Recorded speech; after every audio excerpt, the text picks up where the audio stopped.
අයිබෝන් සුබ දවසක් අපේ යාළුවෝ හැමදෙනාටම අද අපි ඔයාලට ගේන්නේ ඊයේ නවත්තපු තැනින්. ඒ කියන්නේ අපි ඔබට තියෙන ප්‍රශ්න විශාල සංඛ්‍යාවක් සාකච්ඡා කළා. අද අපි එතෙන් සිට ඔබට තියෙන බදු ප්‍රශ්න කීපයක් ඉතා කෙටියෙන් පැහැදිලි කරනවා. මගේ යාළුවෝ කීප දෙනෙක් අහලා තිබුණා රැකියාවක් කරනකොට pay tax එක කැපෙනවා.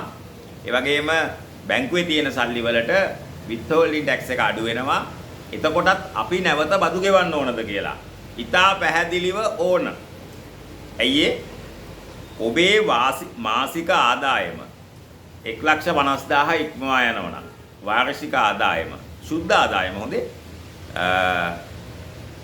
1,18,000 ඉක්මවා යනවා නම් ඔයාගේ pay tax එක අඩු වුණාට බැංකුවේ පොලිය මත 10%ක tax එකක් අඩු වුණාට දැන් අපේ යාළුවනේ බැංකු පොලිය කියන්නේ පොලිය ආදායම මත අයවන tax එක 10% ෆයිනල් tax එකක් නෙවෙයි. මොකක්ද අපේ ඒ කියන්නේ? ෆයිනල් tax එකක් නෙවෙයි කියන්නේ දැන් ඔයාට ස්විප් එකක් ඇදුනොත් ඔයාට කෝටියක් ඇදුනොත් නැත්නම් අර කෝටි 62 ඔයාට ඇදුනා නම් ඔයාගේ ඒ ලැබිච්ච ප්‍රතිලාභය මත ඒ දිනුම මත ඒ වාසනාව මත amount එකට tax එකක් අය වෙනවා.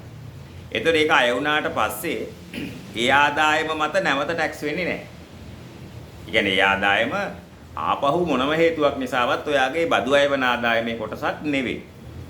මොකද ස්විප් ඇදෙනවා කියන එක හැමදාම ඇදෙන්නේ නැහනේ. මාස්පත ඇදෙන්නෙත් නැහැ, අවුරුදුපත ඇදෙන්නෙත් නැහැ, කියලා ඇදෙන්නෙත් නැහැ, සැලසුම් කරලා අද්දෝ ගන්නත් බෑ. එතකොට ස්විප් ඇදෙන එක අහඹු සිද්ධියක්. ඒතර ඒකේ අය වෙන tax එක ෆයිනල් tax එකක් හේතුව ඒ ආදායමට tax එකක් ගහලා ඔබට බැලන්ස් එක ගෙවුවාම ඒක නැවත tax වෙන්නේ නැහැ. හැබැයි බැංකුවේ ඔබේ පොලිය ආදායම 10%ක් ආණ්ඩුව නැත්තම් බැංකුව කපාගෙන දේශීය ආදායම් දෙපාර්තමේන්තුවට එව්වහම ඔබේ මුළු ආදායම 1,18,000 ඉක්මවා යන නිසා වර්ෂයකට 136ට ඔයාගේ මුළු ආදායම tax වෙනවා. ඒතර අතන 10%යි tax වෙලා තියෙන්නේ. නැවත ඒ ආදායම බැංකු පොලිය ආදායම tax වෙනවා. හැබැයි ගෙවිය යුතු මුළු බද්දෙන් ඔයා දැනටමත් ගෙවලා තියෙනවා බදු දෙකක්. එකක් තමයි වැටුප මත සේවා යෝජකයා බද්දක් අඩු කරලා තියෙනවා. ඒ වගේම පොලිය ආදායම මත බැංකුව විසින් ඔබෙන් බද්දක් අඩු කරලා තියෙනවා. ඒ අඩු කරපු වටිනාකම් දෙකම ඔබට ගෙවිය යුතු බද්දට හිලව් කරන්න පුළුවන්. එතකොට බැලන්ස් එක තමයි අතින් ගෙවන්න ඕන. මම මේක ඊයේත් පැහැදිලි කළා. ඒ කියන්නේ මගේ යාළුවනේ ඔයා අපි හිතමු පෞද්ගලික අංශේ මාසෙකට ලක්ෂ 3ක් විතර වැටුප් ලබන බැංක් මැනේජර් කෙනෙක් නම් නැත්නම් ඉන්ෂුරන්ස් ආයතනයක ඉහළ රැකියාවක ඉන්නවා නම් විධායක ශ්‍රේණියේ මාණ්ඩලික ශ්‍රේණියේ එතකොට ඔයාගේ වැටුපෙන් tax එක අඩු වෙනවා. අපි හිතමු අවුරුද්දට ලක්ෂ 5ක් වැටුපෙන් අඩු වෙනවා කියලා. මොකද මේ tax කැපෙන්නේ අනුපාතයකට ඒවට අපි කියන්නේ ටේබල් කියලා. ඒ tax table අනුව තමයි tax අඩු වෙන්නේ. ටේබල් රාශියක් තියෙනවා. 1 2 3 යනාදී විදිහට. එතකොට ඒ ලක්ෂ 5ක් ඔයාගෙන් සේවා යෝජකයා බදු අඩු කළා ආණ්ඩුවට එවලා තිනා. ඒ වගේම බැංකුවත් ඔබෙන් ලක්ෂ 2ක් පොලිය මත ටැක්ස් අඩු කරලා තියෙනවා. එතකොට දැන්ටමත් ඔයාගේ වැටුපෙන් සහ බැංකු පොලියෙන් ලක්ෂ 7ක් ටැක්ස් අඩු කරලා තියෙනවා. ඒ කියන්නේ වැටුපෙන් ලක්ෂ 5කුත් පොලියෙන් ලක්ෂ 2කුත්. දැන් ඔයාට ගෙවන්න ඕන මුළු ටැක්ස් එක ලක්ෂ 9 නම් හදලා බැලුවහම දැන්ටමත් 7ක් ගෙවලා නම් අර 9න් 7ක් අඩු කළාම තව ලක්ෂ 2යි ඔයා අතින් ගෙවන්න ඕන. ඒ කියන්නේ අර ටැක්ස් ක්‍රෙඩිට් එක අවස්ථා දෙකේදීම ඔබට ලබා ගන්න පුළුවන්. ඒ වගේම ඔයා ගොඩනැගිල්ල අපි හිතමු කුලියට දීලා තියෙනවා. ඒ කියන්නේ මාසෙකට ලක්ෂ 2කට. එතකොට බදු කිවිසුමේ තියෙනවා මාසිකව ලක්ෂ 2 බැගින් ඔබේ ගොඩනැගිල්ල ගත්තු කෙනා අපි හිතමු කාගිල්ස් වෙන්න පුළුවන්, කීල්ස් වෙන්න පුළුවන්, ආපිකෝ වෙන්න පුළුවන්, වෙනත් ෆුඩ් සිටියක් වෙන්න පුළුවන්, වෙනත් ගරාජ් එකක් වෙන්න පුළුවන්, වෙනත් රෙසිඩන්ස් එකක් වෙන්න පුළුවන්. එතන මේ බදු කුලී කිවිසුම අනුව ඔබ ලක්ෂ 2ක ආදායමක් ඔබට ලැබෙන්න නියමිතව තිබ්බට ඒ ලක්ෂ 2කින් ඔබට ලැබෙන්නේ 1,80,000යි.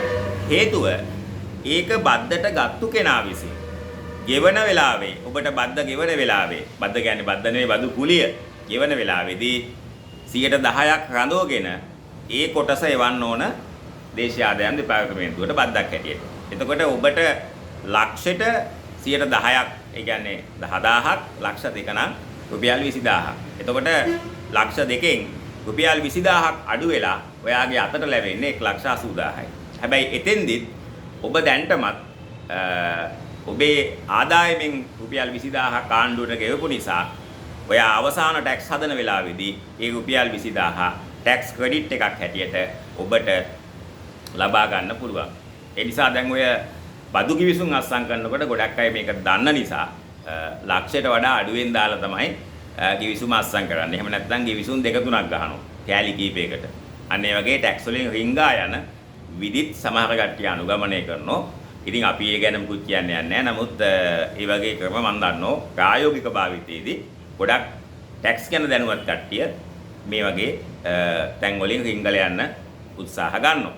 ඉතින් එහෙනම් මගේ යාළුවන්ට පැහැදිලි ඇති වැටුප මත ටැක්ස් අය වුණත් පොලිය මත ටැක්ස් අය වුණත් අවස්ථා දෙකේදීම ඒවා ෆයිනල් ටැක්ස් නෙවෙයි. ඒ නිසා නැවත ඔබේ බදු අයවන ආදායමේ කොටසක් බවට පත් වෙලා බදු අනුපාත අනුව 36 දක්වාම බදු ගෙවන්න සිද්ධ වෙනවා. මම හිතුවා දැන් පැහැදිලි ඇති. ඊට පස්සේ ගොඩාක් ප්‍රශ්න තියෙනවා අපේ මේ YouTube වල ඉන්න Facebook page වල ඉන්න නිදහසේ මුදල් උපයන අපේ යාළුවන්ට. විශේෂයෙන්ම ඩොලර් උපයන යාළුවන්ට. මොකද ඔබ උපයන ඩොලර් ආදායම සහ විදේශගත වෙලා ඊශ්‍රායල් වල ජපානයේ ගිහිල්ලා වැටුප් ආදායම් ලබන කට්ටියගේ වෙනසක් තියෙනවා. ඔයා ඊශ්‍රායල් ගිහිල්ලා එහෙ නැවතිලා එහෙ ඉඳගෙන සේවා සපයලා ශ්‍රමය සපයලා වැටුප් උපයනවා නම් ඒක මුළුමනින්ම බද්දෙන් නිදහස්. කිසිම තරකයක් නැහැ මුළුමනින් බද්දෙන් නිදහස්. ඇයි ඒ? ඔයා ලංකාවේ ඉන්නේ නැතුව ලංකාවෙන් එළියට ගිහිල්ලා දවස් 183ක් පැන්නහම ඔයා විනිමය නීති අනුව ගත්තත් බදු නීති අනුව ගත්තත් අනෙකුත් නීති අනුව ගත්තත් ඔයාගේ නේවාසික භාවය කෙටි කාලීනව අහෝසි වෙනවා. తాවකාලිකව අහෝසි වෙනවා. ඔයා මෙහි ඡන්දේ දාන්න ඉන්නෙත් නැහැ. එතකොට වෙන්නේ මොකද්ද? ඔයාගේ මුළු බදු ආදායම හොයනකොට විදේශගතව උපයන ආදායම් 100%ක්ම බද්දෙන් නිදහස් වෙනවා. හැබැයි රට ඇතුලේ ඔයාගේ ආදායමක් උත්පාදනය වෙනවා නම් ඔයාට අයිති ගොඩනැගිල්ලකින් බදු කුලියක්, ඔයාට අයිති කුෂිකාර්මික ආදායමකින් ලාභයක්, ඔයාට අයිති වෙනත් මොකක් හෝ බිස්නස් එකක ආදායමක් ලාභයක්, ඔයා සම්බන්ධ හවුල් ව්‍යාපාරයක ආදායමක්, ඒ වගේ ඒවා බද්දට යටත් වෙනවා. හැබැයි ඔයා විදේශගත වෙලා උපයන වැටුප නැත්නම් ලංකාවට එවන ප්‍රේෂණ 100%ක් බද්දෙන් නිදහස්. හැබැයි ලංකාවේ ඉඳගෙන YouTube එකක් හැන්ඩල් කරන කෙනෙක් උපයන ආදායම් නැත්නම් ලංකාවේ ඉඳගෙන මොකක් හෝ සේවාවක් සපයලා උපයන ආදායම් ඒව බද්දට යටත් වෙනවා. හැබැයි ඉතා පැහැදිලිව 36ක බදු අනුපාතයට නෙවෙයි උපරිම බදු අය වෙන්නේ 15ක් දක්වා. ඒක ඉතාමත්ම වාසිදායකයි. ඔබට සහනදායි බදු අනුපාතයක් දීලා තියෙන්නේ. එතෙන්දිත් ඔබට තවත් වාසියක් තියෙනවා. ඔබ උපයන ආදායම වෙනුවෙන් කරන සියලු වියදම් අඩු කරන්න පුළුවන්. උදාහරණයක් හැටියට ඔබ ස්ටාෆ් එකක් මේන්ටේන් කරනවා නම් ඔය සමහර YouTube කරන කට්ටිය මම දන්නවා ස්ටාෆ් ගොඩක් ඉන්නවා. අපිට නම් එහෙම ස්ටාෆ් නැහැ. මොකද අපි මේ මග කොහේ හරි නැවැත්තුවා. ඔය හරි තාප්පයක් ආයිනේ නැත්තම් වාහනය ඇතුලේ අපි වීඩියෝස් දාන්නේ මගේ යාළුවන්ට. හැබැයි සමහර අය ස්ටාෆ් මේන්ටේන් කරනවා, වීඩියෝ එඩිට් කරනවා, එක දේවල්. දැන් එතකොට අනිවාර්යෙන් තර්ඩ් පාටි සේවා يعني ශ්‍රම සැපීමක් කරනවා. ඒවට වැටුප් ගෙවන්න ඕන. ඒ වගේම සමහර අය ස්ටුඩියෝ මේන්ටේන් කරනවා. වගේ ලොකු වැඩ කරනවා. සමහර අය බුදු පිළිම, ඝන දෙවි පිළිම පිටිපස්සේ තියාගෙන එක විජ්ජුම්බර කරනවා. අර රත්තරන් මාල බලලු අත්වල දාගෙන නේද? මුදු ඇඟි 10ම දාගෙන ඒ වගේ රංගන කරනවා. ඒ අයත් විදේශගත ශ්‍රී ලාංකිකයෝ රවට්ටලා මුදල් ලිපීම් කරනවා. ඉතින් ඒ වගේ අයටත් 10%ක 15%ක උපරිම බදු අනුපාතය යටත් වෙනවා. ඒකෙදිත් එයා ලංකාවේ ඉන්න කෙනෙක් නිසා ලක්ෂ 18ක බදු නිදහසක් හිමි වෙනවා. පළවෙනි ලක්ෂ 18 බද්දෙන් නිදහස්. එතනින් පස්සේ එන 1 මිලියන් වලට 6කුත් ඊට පස්සේ බැලන්ස් එකට 115කුත් හැටියට තමයි බදු ගෙවන්න ඕන. මුළු ඒ කියන්නේ උපරිම ටැක්ස් රේට් එක වෙන්නේ 15යි. හැබැයි සාමාන්‍ය මිනිස්සෙක් ලංකාවේ රට ඇතුලේ ආදායම උත්පාදනයේදී බිස්නස් එකක් වේවා, සේවා නියුක්ති ආදායමක් වේවා, පොලී ආදායමක් වේවා, බදුකුලී ආදායමක් වේවා, කුෂිකාර්මික ආදායමක් වේවා, දීවර ආදායමක් වේවා, එතනදී 36ක් දක්වා ඉතා ඉහළ බදු අනුපාතයකට යටත් වෙනවා. හැබැයි මෙතෙන්දී සහනයක් දීලා තියෙනවා. තුන්වෙනි ප්‍රශ්නේ තමයි මගේ යාළුවෝ අහපු පදිංචිගේ වික්කහම බද්දට යටත් වෙනවද කියලා. එතෙන්දී පොඩි පැහැදිලි කිරීමක් කරන්න ඕන. ඔබ දන්නෝ 2018 අප්‍රේල් මාසේ 1 වෙනිදා ඉඳලා අලුතෙන් ටැක්ස් එකක් ආවා කැපිටල් ගේන් කියලා. ප්‍රාග්ධන ලාභ බද්ද. ඒ කියන්නේ ඔයා නිවසක්, ඉඩමක් වගේ දෙයක් ගොඩනැගිල්ලක් නැවත විකුණන අවස්ථාවේදී ලාභයක් උත්පාදනය වුණාම ඒ ලාභයෙන් 10%ක් ඒ කාලේ නම් දැන්ක වෙනස් මේ ආණ්ඩුවට ගෙවන්න ඕන. හැබැයි එතෙන්දි පොඩි සහනයක් ලබා දුන්නා. පදිංචි නිවස වික්කහම බද්දෙන් නිදහස් වුණා. ඇයි ඒ? මොකද ඒ දුර? ගොඩක් මිනිස්සු පදිංචි නිවස විකුණන්නේ තව පදිංචියට වෙන නිවසක් ගන්න. එතකොට ඒකෙන් 10% ආණ්ඩුව බද්දක් ගත්තාම ඒ මිනිස්සයාට පදිංචි වෙනුවට තව ගයක් ගන්න සල්ලි මදි වෙනවා. ඒක අසාධාරණයි. ඒ නිසා ආණ්ඩුව මොකද කළේ? පදිංචි නිවස බද්දෙන් නිදහස් කළා. දැන් ප්‍රශ්නයක් එනවා. ගෙවල් දෙක තුන තියෙන ඉන්න මිනිස්සු ඉන්නවා. පොළොන්තොටේ ඒ වගේම බිස්නස් කරන අය හැම දිස්ත්‍රික්කෙම ගෙවල් තියෙන අය ඉන්නවා. දැන් මම දන්න අපේ ගමේ මුදලාලි මහත්තයෙක් ඉන්නවා. එයාට දිස්ත්‍රික්ක 25 ගෙවල් 25ක් තියෙනවා. 25ට වැඩිය තියෙනවා. කොළඹ නම් මං හිතන්නේ ගෙවල් 8ක් 10ක් තියෙනවා. එතකොට එයා දැන් සිරිපාදේ ගියාම එයාගේ සිරිපාදේ තියෙන ගේ ඉන්නවා. හරි. නුවරඑළිය ගියාම ඒ ගේ ඉන්නවා. ඒ වගේ එයා එහෙම ගෙවල් මං හිතන්නේ 50ක් විතර මේන්ටේන් කරනවා. ඉතින් එතකොට එයාට කියන්න පුළුවන් මේ ඔක්කොම මගේ පදිංචි ගෙවල් කියලා. එහෙම අවස්ථාවක් දෙන්නේ නැහැ. ඒ නිසා නීතියේ තියෙනවා ඔයාගේ ඡන්ද හිමි නාම ලේඛනේ ඔයා ඡන්දෙ ලියලා තියෙන්න ඕන. අඩුම ගානේ පදිංචියලා අවුරුදු 3ක් ඉන්න ඕන. විකුණන දින ඉඳලා ආපස්සට අවුරුදු 3ක්. ඒකෙන් අවුරුදු 2ක්වත් පදිංචි වෙලා නම් ඉන්න ඕන. ඒක අනිවාර්යයි. ඒතකොට ඡන්ද හිමි නාම ලේඛනේ නම නැත්නම් වැඩේ සුම්ම තමයි. ඔප්පු කරන්න බෑ.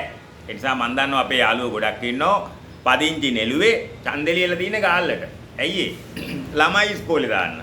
ඔන්න ওই වගේ අවස්ථාවල ඔයාට අවාසියක් වෙනවා. මොකද ඡන්ද හිමි නාම ලේඛනේ නම නැත්නම් ග්‍රාම සේවක මහත්තයා සහතිකයක් දෙන්නේ නැහැ.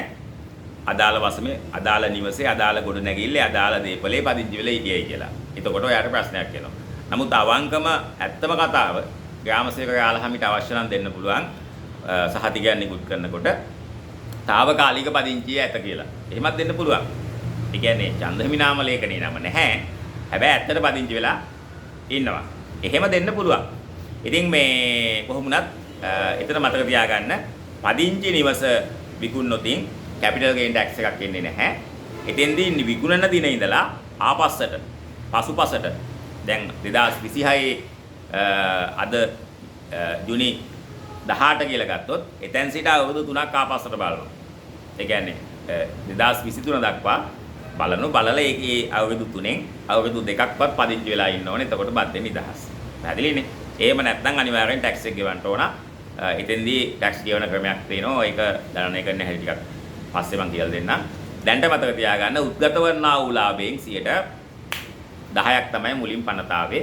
දැන් ඒක පොඩි සංශෝධනයකට ලක් වෙමින් තියෙන්නේ. ඊළඟ ප්‍රශ්නේ තමයි වාහනයක් විත්කහම බද්දට යටත් වෙනවද කියලා. ඒ කියන්නේ ලාභය බද්දට යටත් වෙනවද කියලා. කිසිසේත්ම නැහැ. කිසිසේත්ම නැහැ. ඇයි ඒ? දැන් ලංකාවේ නැත්නම් ලෝක ඉතිහාසයේ පළමු වතාවට ලෝකෙම හොඳ ලංකාවේ නෙමෙයි 2015 ගත්ත වාහනය 2025 වෙනකොට අවුරුදු 10ක් පැදලා ලෙලියනකම් පැදලා හප්පල කියලා හුරලා ඔක්කොම කරලා ගත්ත මිල වගේ දෙගුණයකටත් වඩා වැඩි මිලට විකුණන්න පුළුවන් ලෝකේ රටක් තියෙනවා. ඒ රටට කියන්නේ ශ්‍රී ලංකාව කියලා. සතුටුයි ඇයි ඒ? මෛත්‍රීපාල සිරිසේන මහත්තයා ජනාධිපති කාලේ 2015 එතුමා මොකද කළේ? ඇල්ටෝ වාහන වගේව ලක්ෂ 15ටත් අඩුවේ ගේන්න අවස්ථාවක් දුන්නා. රනිල් මහත්තයා සහ මෛත්‍රී මහත්තයා නේ. අර ඒ කාලේ සින්දුවකුත් තියුණා මොකද මට මතක නැහැ මුල රටකට ඕනේ මෛත්‍රී යුගයක් කියලා අර සින්දුවක් තිබුණේ. ඒ මෛත්‍රී පාලනයක්. ඒ කියන්නේ මෙත්තා. මෙත්තාව පතුරවල එතුමා වාහන මිල අඩු කළා. ඉතින් ඒ වෙලාවේ ලක්ෂ 15ට ගත්ත ඇල්ටෝ වාහනේ ලක්ෂ 40ට විකුණන්න පුළුවන් දැන්. ඒ කියන්නේ දෙගුණයකටත් වඩා තුන්ගුණයකට ආසන්න මිල වැඩිවීමක් වෙලා තියෙනවා. එතකොට එහෙම රටවල් දෙන්නේ ලෝකෙම එකයි ලංකාව පමණයි. මොකද බදු ප්‍රතිපත්තිය ටෆ් වෙච්ච නිසා වාහන මිල සෙකන්ඩ් හෑන්ඩ් වාහන අවුරුදු 10ක් පැද්දත් කිසි අවුලක් නැහැ. ඒ කියන්නේ ආච්චි කෙනෙක් වුණත් පුවරුවේ හිටවලා වෙඩින් එකකට ආයි යන්න පුළුවන් කියන එක තමයි මේ කියන්නේ.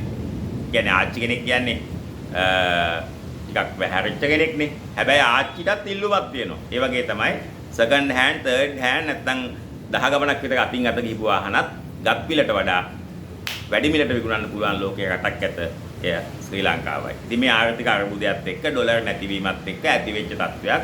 ඒක කාටවත් දොස් කියලා බැනලා වැඩක් නැහැ. ඒක මේ ජෙනරේෂන් එක විසින් විඳ දරාගත යුතු තත්ත්වයක් හැටියට තමයි ලෝකේ ආර්ථික විශ්ලේෂකයෝ වගේම අපිටත් කියන්න වෙන්නේ. හැබැයි මේවට යම් පාර්ශ්ව වග කිව යුතු නැත්තේද නොවේ. පැහැදිලිනේ. ඊළඟ කතාව තමයි ගොඩක් අය අහන ප්‍රශ්නයක් තමයි මේ අපි මොකටද ටැක්ස් ගෙවන්නේ? ඕන් අහන ප්‍රශ්නේ. ඉතින් අපි සුද්ධ සිංහලෙන් කියන්නේ රටේ නීතියට අනුව බදු පනවල තියෙන්නේ පාර්ලිමේන්තු එකේ බහුතරයේ කැමැත්තට. ඒගොල්ලෝ පාර්ලිමේන්තු යවල තියෙන්නේ ඔබේ ඡන්දයෙන්. ඒතකොට නීතියේ ප්‍රතිපාදන අනුව ගත්තත් යුක්තිය පසින්දලීම ඒ වගේම නීති සම්පාදනය සහ නීති ක්‍රියාත්මක කිරීම කියන බල තුනටම ඔබේ දායකත්වය තියෙනවා. මොකද ඡන්ද බලය තුලින් ජනාධිපති කෙනෙකුත් ඡන්ද බලය තුලින් පාර්ලිමේන්තුවෙකුත් ඒ දෙකේ සම්බන්ධය තුලින් අධිකරණයකුත් හෙවත් බල තුනක් පරමාධිපති බලයක් ඔබේ නියෝජිතයන්ට ලබා දීලා තියෙනවා. ඉතින් එතකොට ඒගොල්ලෝ හදන නීති වලින් ඔයා බැඳිලා ඉන්නවා. ඒතකොට ඒක ඔළුවේ තියාගන්න ටැක්ස් වලදී ඔබට වැදගත් වේවි. ඊළඟ කතාව තමයි මේ වාහනයක් වික්කහම දෙවිධයක් තියෙනවා. ඔයා ජීවිත කාලෙටම ගත්ත එක වාහනේ නම් ඒ වාහනේ වික්කහම ඒක ටැක්ස් වෙන්නේ නැහැ. කිසිසේත්ම ටැක්ස් වෙන්නේ නැහැ ඒ ලාභේ. හැබැයි ඔයා මාසෙකට එක වාහනේ බැගින් ගන්නෝ විකුණනෝ අපේ හිතමු මාස 12ට වාහන 12ක් ඔයා ගන්නෝ මාසෙකින් විකුණනවා. ඒක පුතෝ අනිවා බද්දට යටත් වෙනවා. ඇයි එතන ඔයා කරලා තියෙන්නේ බිස්නස් එකක්. ඒතකොට බැලුමට පැහැදිලි මාසෙකට වාහනේ බැගින් ඔයා විකුණනවා කියන්නේ එතන ඊටා පැහැදිලිව තියෙන්නේ බිස්නස් ඉන්කම් එකක්. එහෙනම් පළවෙනි අවස්ථාවේ පැහැදිලි කළේ බදු වෙන්නේ නැහැ කියලා ඔයාගේ පවුලේ පාවිච්චියට, ඔයාගේ පරිභෝජනයට, ඔයාගේ එදිනෙදා ගමන් පහසුවට පාවිච්චි කළ වාහනය එතන බිස්නස් පර්පස් එකක් නැහැ. පොඩි කාට බෙහෙත් ටිකක් ගේන්න, ඔයාට ජොබ් එකට යන්න, නෝනා රස්සාවට එක්කගෙන යන්න, පොළට ගිහින් බඩු ටිකක් ගේන්න, ගෑස් ටැංකිය ගෙනහිල්ලා ආයි ගෑස් එකක් ගේන්න, ඔන්න ඔය වගේ වැඩ ටිකක් වෙනුවෙන් පවුලේ පාවිච්චියට වාහනයක් පාවිච්චි කරනවා නම් ඒක ඇවිල්ලා පරිභෝජන භාණ්ඩයක්. කල් පවතින පාරිභෝගික භාණ්ඩයක් වාහනයක් කියන්නේ. හරි? දැන් පාන් ගෙඩිය කියන්නේ කල් නොපවතින පාරිභෝගික භාණ්ඩයක්. ටීවී එක කියන්නේ කල් පවතින පාරිභෝගික භාණ්ඩයක්. වොෂින් මැෂින් කියන්නේ කල් පවතින පාරිභෝගික භාණ්ඩයක්. එතකොට එහෙනම් වාහනය කියන්නේ එතෙන්දී කල් පවතින පාරිභෝගික භාණ්ඩයක්. එතකොට ඔයා ටැක්සි සර්විස් එකක් පවත්වාගෙන යන කෙනෙක් නම් ඒකට අලුතෙන් වාහනයක් මිලට ගත්තොත් ඒක ආයෝජන භාණ්ඩයක්, ප්‍රාග්ධනයක්. මොකද එතන පරිභෝජනයක් නෙවෙයි තියෙන්නේ. මුදල් ඉපයීම, ලාභ ඉපයීම. එතකොට ඔයා වාහන සේල් එකක් කළා හා සමානයි සෙකන්ඩ් හෑන්ඩ් වාහන මාසෙට එක බැගින් හෝ දෙක බැගින් නැත්නම් මාස කිහිපයකට වතාවක් එකකට වඩා වැඩි සංඛ්‍යාවක් වර්ෂයක් තුල දිගින් දිගටම බිස්නස් එකක් හැටියට බයින් ඇන්ඩ් සෙලින් කරලා තියෙනවා. එතන උත්පාදනය වෙන ආදායම ලාභයක් හැටියට සලකලා 136 දක්වාම ටැක්ස් වෙනවා. ඒක අර කැපිටල් ගේන් ටැක්ස් වගේ ගානකින් ලිමිට් වෙන්නේ නැහැ. ගැලීම 136ටම යනවා රේට් එක. එතකොට ඒක වෙන කතාවක්. ඒ වගේම තවත් ප්‍රශ්නයක් අහලා තිබුණා වාහන ගේනකොට වැට් ඕපන් කරන්නේ කොහොමද කියලා. ඔයාගේ නමට පෞද්ගලිකව වාහනයක් ගෙන්නනවා නම් ඔයා ටෙම්පරරි වැට් එකක් තමයි ගන්න ඕනේ. හැබැයි ඔයා business purpose වාහන එක දිගට රටින් ගේනවා නම් කම්පැනි එකක් රෙජිස්ටර් කරලා එතෙන්දී permanent VAT එකක් තමයි ඔබට ගන්න වෙන්නේ. එතකොට අර threshold එක මිලියන 60ද 36ද කියන කතාව නෙවෙයි වැදගත් වෙන්නේ. ඔයා එක business purpose කරනවා නම් ඉතින් අනිවාර්යයෙන්ම ඔයාට permanent VAT එකක් open වීමක් සිද්ධ වෙනවා. එතකොට ඔයා VAT ගෙවන්නත් ඕන, VAT charge කරන්නත් ඕන. ඔන්න ඔය ප්‍රශ්න ටික තමයි මගේ යාළුවෝ දිගින් දිගටම අහලා තිබුණේ. තවත් ප්‍රශ්න කෝටි ගාණක් අහලා තිනවා මගේ යාළුවෝ. ඒවා අපි අර රවි 11 පිහිටියහම කෝටියක් දෝෂ භංග වෙනවා සේම ඔබේ හඳහනේ මේ channel එක බලන අපේ channel 3 බලන අපේ යාළුවන්ට ඉතා පැහැදිලිව ඔබට තියෙන බදු ප්‍රශ්න සියල්ලම කෝටියක් ප්‍රශ්න භංග කරනවා මේ channel එක බැලීමේ අනුහස් නිසා. ඒ වගේම කියන්න ඕන මගේ යාළුවනේ දැන් මේ දවස්වල පාපන්දු ලෝක ශුරතාවය තියෙනවා. ඉතින් ඊයේ දවසේ 17 වෙනිදා ආජන්ටිනාවේ ලයනල් මෙසි ලෝකේ වටිනාම ප්ලේයර් කෙනෙක්. ඔහු ඉතාමත්ම දක්ෂ ලෙස තමන්ගේ රට වෙනුවෙන් එක පිට එක يعني ළඟම එකම මැච් එකක් ඇතුලේ ගෝල් 3ක් වාර්තා කළා. එතෙක් තිවිච්ච ලෝක වාර්තාවක් සම කරලා තියෙනවා. මේකෙන් ඔබේ ජීවිතේටත් ගන්න තියෙන අවස්ථා ගොඩක් වැඩි. අත්දැකීම් හැටියට මොටිවේෂන් එකක් හැටියට ඔබ දන්නෝ ගෝල් එකක් වාර්තා කරන්න පිටෙන් එහා කොනේ ඉඳලා බෝලය අර අනිත් ප්‍රතිවාදීන්ගේ බාධක මැද්දේ අර එහෙම මෙහෙන් කකුල දාලා වෙට්ටු දාලා වට්ටවලා පෙල්ලලා බිම දාලා එච්චර හදි කරන ASCII එයා බෝලේ වෙට්ටු දදා ගෙනියනෝ අර ගෝල් එක ළඟටම ගිහිල්ලා අනේ ගෝල් එක ඇතුළට බෝලේ ගහනකොට ඒ ප්‍රතිවාදී පිලේ දැල් රකින්න පැනලා ඒක නවත්තනවා. එතකොට උත්සාහ කරන සිය වතාවකින් එක් වතාවක් තමයි හදිස්සිය ගෝල් එකක් සෙට් වෙන්නේ. සමහර වෙලාවට එක ගෝල් එකක්වත් සෙට් වෙන්නේ නැති අවස්ථාවක් තියෙනවා. ඉතින් ඒ නිසා මම ඔබට යෝජනා කරනවා ලයනල් මෙසි එයා ගෝල් 3ක් ඊයේ දවසේ වාර්තා කරන්න. එයා සාර්ථක ගෝල් 3ක් වෙනුවෙන් අසාර්ථක වෙච්ච අවස්ථා ගණනය කළොතින් ලක්ෂ වතාවකට වඩා එයා අසාර්ථක වෙලා තියෙනවා. ඒ නිසා අසාර්ථක වීම ඇතුලේ වෙන සාර්ථක වීම බුදුහාමුදුරුවෝ දේශනා කරලා තියෙනවා. වලාකුලෙන් මිදුන සඳක්සේ බැබලෙන්නේ කියලා. ඒ කියන්නේ අර වලාකුල ඇතුලේ සැඟවිලා ඉඳපු හඳ එකෙන් මිදෙනකොට ඉතා ලස්සනයි. ඒ නිසා අසාර්ථක වෙච්ච මිනිස්සු සාර්ථක වුණාම සෝබාදහම පවා බුදුම විදිහේ ආශිර්වාදයක් ලබා දෙනවා. ඒ නිසා මේ අසාර්ථක වීම කියන වචනයක් මිනිස්සුන්ගේ ජීවිතය ඇතුලේ නැහැ. ඒ නිසා తాවකාලික පසුබැසීමක් පමණයි තියෙන්නේ. ඒ නිසා අපි දන්නෝ ඕනෑම ග්‍රහයක පසුපාදයේ චලිතයන් දක්වලා දුර්වල වෙලා එයා නැවත නිවෘත වීමක් හෙවත් ඉදිරිපාදයේ චලිතයන් දක්වනවා. ඒක සෝබාදහමේ හැටි. ඒ නිසා ඕනෑම මිනිස්සෙක් විතක පිස්සෙක් හැටියටත් විතක හොඳ සාදු මුනිවරයෙක් හැටියටත් කටයුතු කරනවා. දැන් මේ දවස්වල ඇමරිකාවේ ජනාධිපති අපේ කවුද ඩොනල්ඩ් ට්‍රම්ප් මහත්තයා ඉරානය වෙනුවෙන් පෙනී ඉදිමින් ඕන් සාමග විසුමක් අත්සන් කරගෙන එයා දැන් ඊශ්‍රායලයට දොස් කියමින් ඉරානයේ පැත්තට කතා කරනවා. මම දැක්කා G7 සමුළුවේ එයා අමතන වෙලාවෙත් එයා කියනවා කලාපීය අනිකුත් රටවල් වලට න්‍යෂ්ටික බලය සිවිල් අවශ්‍යතා සඳහා පාවිච්චි කරන්න අවසරය තියෙනම් ඉරානයටත් ඒ අවස්ථාව දෙන්න ඕනේ කියලා එයා හඬක් නගනවා. ඒ කියන්නේ ඉරානය වෙනුවෙන් කතා කරනවා. ඊශ්‍රායලයට විරුද්ධව. මම දන්නේ මේක ඇත්ත දෙයක්ද රංගනයක්ද? මොකද මිනිහා විශ්වාස කරන්න පුළුවන් සත්වයක් නොවන නිසා. ඒ වගේම තමයි අපි අනාවැකියක් කිව්ව ඇමරිකාව කඩා වැටීම ස්ථිරයි. ඒක දෙවියන් වහන්සේටවත් නවත්තන්න බෑ. ඒක තමයි ට්‍රෙන්ඩ් එක.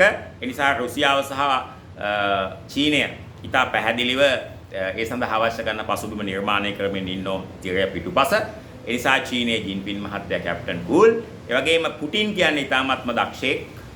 ඉතා අවිවාදාත්මක දක්ෂයෙක්. ඒ නිසා ඔහු සහ චීන ජනාධිපති ජින්පින් කියන්නේ ඉතාමත්ම හොඳ සුසංයෝගයක් ඇමරිකාවට ප්‍රතිවිරුද්ධ කඳවුරට. ඒ නිසා බ්‍රික්ස් හවුල ශක්තිවත් වෙමින් තියෙනවා. ඒ වගේම ඇමරිකාවේ පෙට්‍රෝ ඩොලර් ගිවිසුම් ඉදිරියේදී අහෝසි වෙමින් පවතිනවා. මැදපෙරදිග බලවතෙක් ඉන්නවාය කියලා ඇමරිකාව විසින් ලෝකෙට අඬබෙරයක් ගහලා තියෙනවා. ඒක දැන් ග්‍රානේට විශ්වලාගත්තු ආශිර්වාදයක්. ඒ නිසා ඇමරිකාව කඩා වැටීම ස්ථිරයි. ඒ වගේම ඇමරිකාවේ ජනාධිපති කියන්නේ ශනි මංගලකාරයෙක් කියලා මම අර්ථ දැක්වුවා. ශනි මංගලකාරයෝ කියන්නේ කලබලකාරයෝ පුරස් කටේ අත දා ගන්න අපහසු කට්ටිය. ඉතින් ඒ නිසා මේ ඔහුගේ දුර කාලය ඉදිරි අවුරුදු 2කමාර ඉක්මනින් ගෙවිලා ආවි.